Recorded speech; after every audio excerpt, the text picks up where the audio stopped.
વિદ્યાર્થી મિત્રો, એક ભરતીના વિડીયોમાં તમારું સ્વાગત છે બધા મિત્રોને। તો આપણી ઇન્ડિયા પોસ્ટ ભરતી છે મિત્રો, ભારતીય ડાક।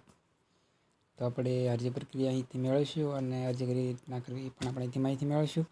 અને જો ચેનલમાં ન હોય તો ચેનલને સબસ્ક્રાઈબ કરવાનું અને લાઇક અને શેર કરવાનું ભૂલતા નહીં। બને તો આજે વિડીયો શેર કરો મિત્રો, એટલે બીજા પણ મિત્રોને છે આનો લાભ મળી રહે મિત્રો।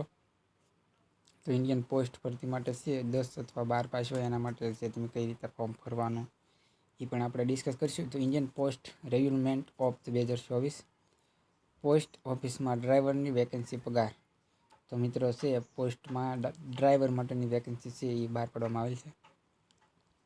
કઈ રીતે તમારો એપ્લાય અથવા કઈ રીતના ફોર્મ કે ડાયરેક્ટ સિલેક્શન એ પણ આપણે વાત કરીશું। ભારતીય પોસ્ટ છે ઓફિસ ગુજરાત ટપાલ વિભાગમાં સરકારે શાખા દ્વારા જે કુરિયર સર્વિસ પ્લોટ માટે ભારતીય ટપાલ વિભાગમાં જે ડ્રાઈવર 13 એપ્રિલના રોજ જે આ ભરતી છે એ બહાર પાડવામાં આવી છે મિત્રો। આપણે વાત કરીએ તો કાર ડ્રાઈવરના પદો પર ભરતી કરવામાં આવેલ છે મિત્રો।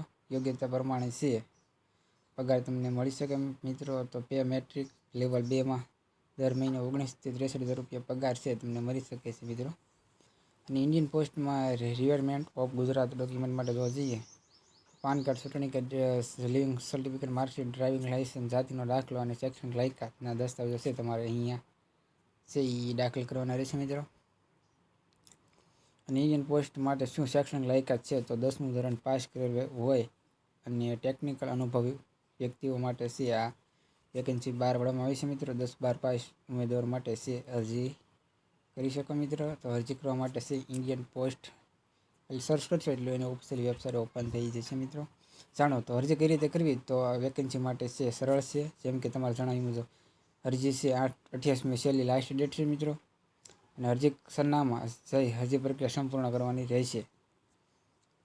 તો મુખ્ય પોસ્ટ માસ્ટર જનરલનું કાર્યાલય બિહાર સર્કલ પટના કેન્દ્ર સરકારની જે મિત્રો આ મતલબમાં કેન્દ્ર સરકારની ભરતી છે, કારણ કે બિહારનું એડ્રેસ છે મિત્રો।